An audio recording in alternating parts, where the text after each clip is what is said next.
Hi, welcome to FoxSports.com's draft coverage. I'm Laura Okmin, joined by Alex Marvez, Peter Schrager. We were talking about the Minnesota Vikings, and Rick Spielman before the draft said we could face 8,000 different scenarios. I don't think we would have said going in with 11 picks, they'd wind up with 9 picks and 3 first-round draft picks. I mean, maybe that was in the 8,000. I'm not sure. How did they do with all those first-round picks? I hope with 3 first-round picks, you have to have an A, right? I loved it. I thought they got an A. I thought they got 2 stars on defense at 23 and 25. When you bring in Sharif Floyd, who I had going in the top 5, slipping all the way to 23, you plug him in. Kevin Williams might, tutor him for a year, and then we'll see what happens after that. But this guy is dynamic. He gets to the quarterback, stops the run.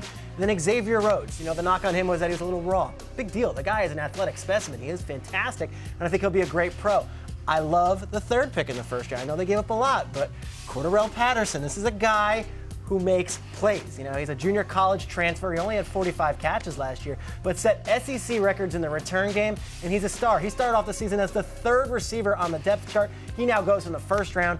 You lose Percy Harvin. This guy might end up being a bigger playmaker. So those 3 picks alone, I'm giving him an A. I like that they got a punter at the 5th round. There's a guy that's going to challenge Chris Kluwe. It might be the end of Chris Kluwe's days. I think it is the end of Chris Kluwe's days. But this is a team that plays in the NFC North. They have to compete with both the Bears, the Packers, and on a good year, the Lions. They made plays, they made moves both in free agency. I love Greg Jennings signing, and in the draft. I love what they're doing. I think it's good. A.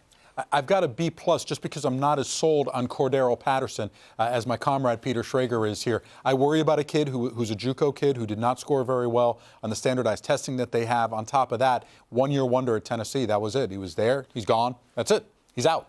And I'm not sure. Now Rick Spielman, when I talked to him on Friday, said they have a very specific plan for how they're going to develop Cordarrelle Patterson. I don't think they're going to try to overload him. I think they're going to try to bring him along slowly as he becomes acclimated to that offense. I also think he could be a real difference maker in the return game. But because I'm not as sold on him in the first round, I give them a B+. But I love the Sharif Floyd pick. Like Peter said, a guy projected to go much higher. Apparently there was concern about his arm length. Arms, T-Rex arms, I heard. That was the word. T-Rex arms. So apparently there was concern about that. Xavier Rhodes, that selection also reflects the philosophical change that the Minnesota defense has undergone through the years. We all label the Vikings as a Tampa 2 team, one that plays a lot of zone coverage. Not the case anymore. They mixed it up quite a bit last year. Xavier Rhodes is a specialist in press coverage.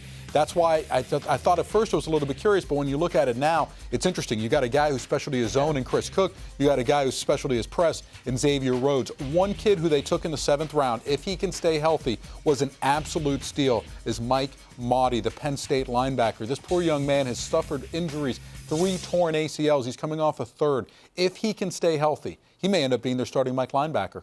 Knock on wood. You're absolutely right, Laura. I mean, he is that good a player. If you go to YouTube, you can watch him do a 275-pound clean press right now 6 times. So he is almost all the way back. The guy has football in his bloodlines. His dad was a wide receiver for the New Orleans Saints. Really a true leader at Penn State as well. When that program was falling apart after the whole Joe Paterno, Jerry Sandusky thing, he was one of the senior players that kept the team together. In fact, they honored him after he tore his ACL on a cheap shot against Indiana by going ahead and wearing stickers with his number on the back of their helmets. I love the Mike Maudie pick in the late rounds. And you're right, I do think there'll be a change at punter. Last year, they hit home runs with Khalil and Harrison Smith. Both those guys were fantastic. They went to the playoffs. I think they hit 3 home runs this year. Yeah. Rick Spielman, hey, everyone talks about a lot of GMs. You don't hear his name mentioned as one of the top guys. Thank you for the insight and thank you for watching. Make sure to keep it logged on right here to FoxSports.com for all your NFL coverage.